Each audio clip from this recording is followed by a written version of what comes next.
రంగారెడ్డి జిల్లా సదాశివపేట మండలం తంగడపల్లి గ్రామంలో ఎన్నికల ప్రచారం వేడెక్కుతోంది. గ్రామంలో టీఆర్ఎస్ పార్టీ కార్యకర్తలు చురుగ్గా లోనై ప్రజలను కలుస్తుండగా పార్టీ బలపరిచిన అభ్యర్థి తలారి నర్సింలు ఇంటింటికి వెళ్లి ప్రజలతో మాట్లాడుతున్నారు. గ్రామ సమస్యలు, అభివృద్ధి అవసరాలను తెలుసుకుంటూ వారి పరిష్కారానికి తాను కృషి చేస్తారని హామీ ఇస్తున్నారు. కత్తెర గుర్తుపై ఓటు వేసి విజయం సాధించేలా గ్రామ ప్రజలు ఆశీర్వదించాలని నర్సింలు వేడుకున్నారు. ప్రజలకు అందుబాటులో ఉంటూ సేవ చేయడమే తన లక్ష్యమని తెలిపారు. గ్రామంలో జరుగుతున్న పలు పనులకు నిధులు తీసుకురావడంలో టీఆర్ఎస్ ప్రభుత్వం సహకరించిన విధానాన్ని ప్రజలకు వివరించారు. మీరు అన్ని బంద్ చేసిర్రు. మీరు వచ్చింది గవర్నమెంట్ బంద్ అయింది. గతంలో కూడా 1 to 5 సపరేట్ చేసిన బిల్డింగ్ ఉందో లేదో చూసి ఓటేయండి. గతంలో కూడా ఫార్మసీ 2 పోసిన 10 లక్షలు పెట్టి చూసి ఆ రోడ్ల మీద మీరు నడుస్తున్నారు, అది చూసి ఓటేయండి. గతంలో కూడా అంబేద్కర్ విగ్రహం ఆయన ఆశీర్వాదం రెండో బస్సుకి పేరు తెచ్చగలిగింది అంబేద్కర్, అందులో నేను ఒక్కని కూడా. అది అందరూ కూడా ఆలోచించి ఆశీర్వదించాలని కోరుతున్నాం. గతంలో కూడా ఇప్పుడు లగడపల్లి రోడ్డు, పెళ్లిగుల రోడ్డు ఉంది.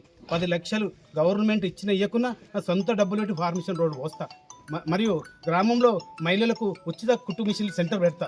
5 కుట్టు మిషన్లు నా సొంత డబ్బులు పెట్టి లేదా గవర్నమెంట్ తెచ్చి ప్రతి మహిళ కూడా కుట్టు మిషన్ నేర్చుకొని శిక్షణ పొందుతూ ఆ సర్టిఫికేట్ తీసుకోవాలి. తీసుకున్న తర్వాత ప్రతి అమ్మాయికి షాప్ పెట్టుకోవడానికి టైలర్ షాపే కానీ ఏదో కానీ 2 లక్షలు సబ్సిడీ లోన్లు ఇప్పిస్తారు ప్రతి మహిళ కూడా.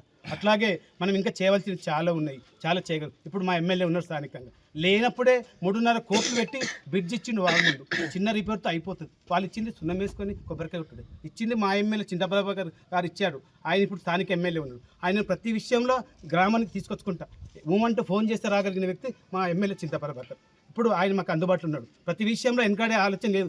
ఇప్పుడు ఇస్తున్నాము, అవి ఇచ్చినాము, ఇవి ఇచ్చినాం, రేషన్ కార్డు మేము ఇయ్యలేమా? మా కేసీఆర్ ఇయ్యలేడా? మా గవర్నమెంట్ లేదా 10 ఏళ్ళు? ఇప్పుడు చూడండి రైతు బంధు ఆడుందో, చీరలు ఆడినే చూడండి. మొన్న బతుకమ్మ లేకుండా ఇప్పుడు ఇచ్చారు. అంతా ఆలోచించి నిర్ణయం తీసుకొచ్చిన సమయం ఇప్పుడుంది. చదువుకో ఓటేయండి. ఎడ్యుకేషన్ లేనని పోటేస్తే ఖరాబ్ అవుతుంది గ్రామం మొత్తము. అందరూ ఆలోచన చేయాలి. దౌర్జన్యాలు ఎక్కడ జరిగిన అభివృద్ధిలో మా పాత్ర చాలా ఉన్నది.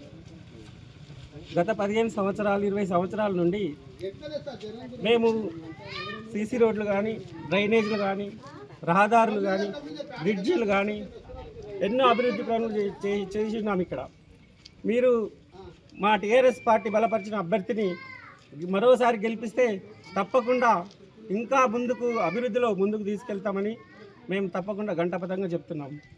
ఇంకొకటి, తంగడపల్లి గ్రామము అభివృద్ధి చెందింది. పాత తంగడపల్లి లేదు, ఇప్పటివరకు అభివృద్ధి చెందింది. ఇంకా చెందాల్సింది చాలా ఉన్నది. ఇక్కడ నిరుద్యోగ సమస్య ఉంది యువతకు. ఇంకా మహిళలకు పని లేక ఇంటి దగ్గరనే ఉంటున్నారు వాళ్ళకు. కాబట్టి మా సర్పంచ్ గారు అన్నట్లు కుట్టు శిక్షణ కేంద్రంని ఒకటి మంజూరు చేయాల్సిన అవసరం ఉన్నది. కాబట్టి ఉపాధి కల్పించవలసిన అవసరం ఉన్నది.